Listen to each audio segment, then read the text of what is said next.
Odontologas, kaip ir diplome parašyta, yra gydytojas. Tai gydant pacientą, nesvarbu, ar mes gydom jo dantis, ar burnos gleivinės kažkokias ligas, ar visai kitokias ligas, mes vis tiek gydome patį pacientą, patį žmogų. Tai šitos žinios yra labai svarbios ir reikalingos, nes šiuo metu tokio kaip vieno gydytojo nelabai yra, išskyrus šeimos gydytoją, kuris apibendrina, bet įvairūs gydytojai dėl įvairių ligų ar problemų skiria medikamentus, apie kuriuos jūs ir mes turėtume, bent paviršutiniškai išmanyti, kad svarbiausia pacientui nepakenktume.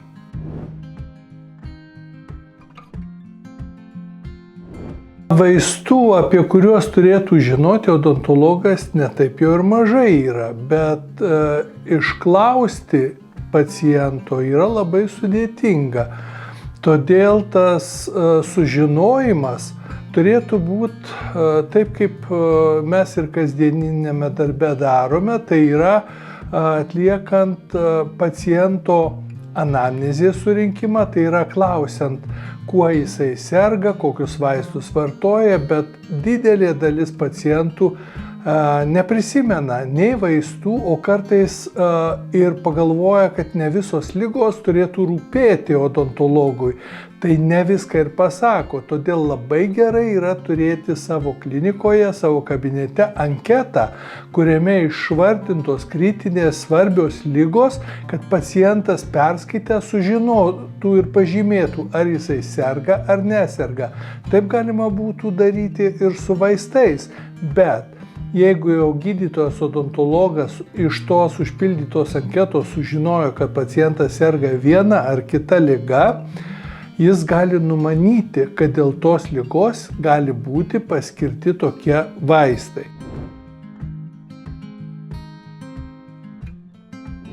Vienaip ar kitaip pacientas labai gerai, kad turėtų lapelį susirašęs su vaistų pavadinimais, dozėmis, kaip jie juos vartoja ir bent susirašytų savo pagrindinės ligas. Žinot, ne visada pacientui lemta nuspręsti, ar tai svarbu odontologui ar nesvarbu, nes odontologas savo darbe naudoja nemažai medikamentų, cheminių vaistų ir kitokių preparatų, dėl ko sąveika šitų vaistų, kuriuos naudoja pacientas ir kuriuos skiria gydytojas odontologas, gali būti ne tik, kad nepatogi, sukelti kažkokių nemalonumų, kartais gali būti ir komplikacijų dėl tų vaistų.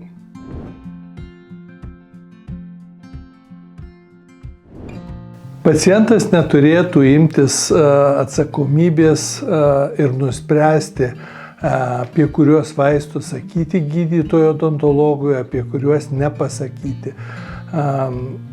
Vaistai, kad ir patys paprasčiausi, kurie kasdieną gali būti naudojami, tarkim, skausmui malšinti ar temperatūrai mažinti, vaistai, kuriuos mes vartojam daug metų, mes juos kartais pripažįstame kaip įprastus mums vaistus, bet jų sąveika arba jų vartojimas gali sukelti ne tik nepatogumų, kaip sakiau, bet ir rimtesnių komplikacijų gydant odontologui. Taigi reikėtų pasakyti apie visus vaistus. Apie visus vaistus ir ypatingai prieš tam tikras chirurginės procedūras. Tai labai svarbu pacientas, kad papasakotų gydytojui, jog vartoja kraują skystinančius vaistus. Dėl to labai svarbu ir žinoti pavadinimus ir dozes tų vaistų, nes kai kuriais atvejais mažos dozės arba kai kurie iš kraujo krešumą veikiantys vaistai neturės jokios neigiamos įtakos chirurginiai procedūrai, tokiai kaip danties rovimas ar dantenų kažkokios tai procedūros chirurginės.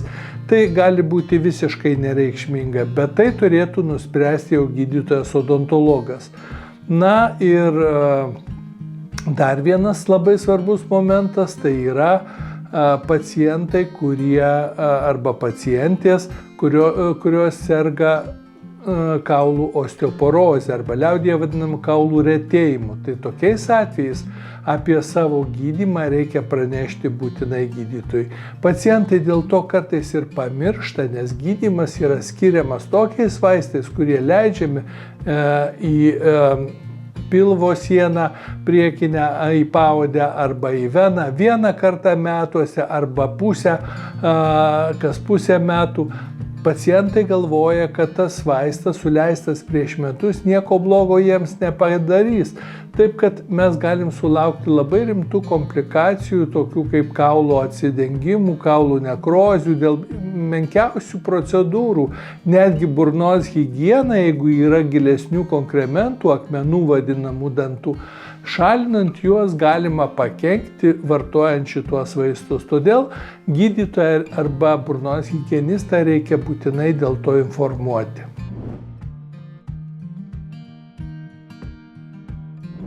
Žinoma, pacientai šiais laikais ganėtinai dažnai vartoja įvairius maisto papildus, vitaminų, multivitaminų rinkinius. Tai labai retais atvejais, kada gali būti kažkokia tai sąveika ar kažkoks nepatogumas dėl to, bet tiesiog palikite visą šitą sprendimą gydytojui.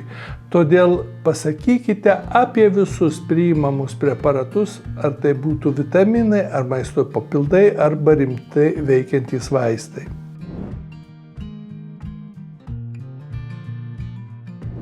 Dėl susidariusių sąlygų išsivysčiusios komplikacijos labai dažnai atveda konsultacijai pacientą pas specialistą. Tai tokių pacientų tenka matyti, paskutiniu metu vis dažniau, bet greičiausiai tai vyksta ne dėl to, kad gydytojas kažką netinkamai padarė, dėl to, kad įvyko nesusikalbėjimas su pacientu. Pacientas kažko nepasakė, gydytojas konkrečiai nepaklausė.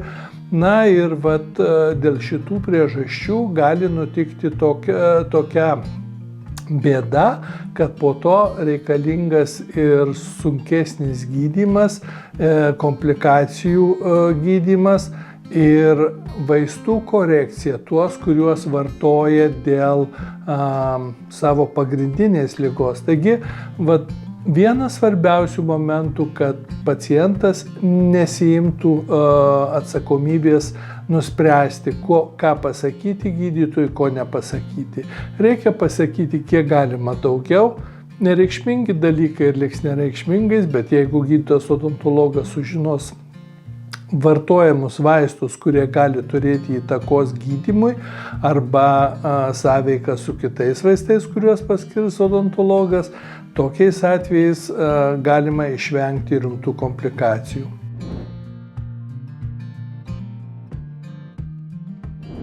Vienas iš svarbiausių turbūt momentų tai yra vienas kitų pasitikėjimas ir bendradarbiavimas. Aš turiu galvoje gydytojo ir pacientų santykius.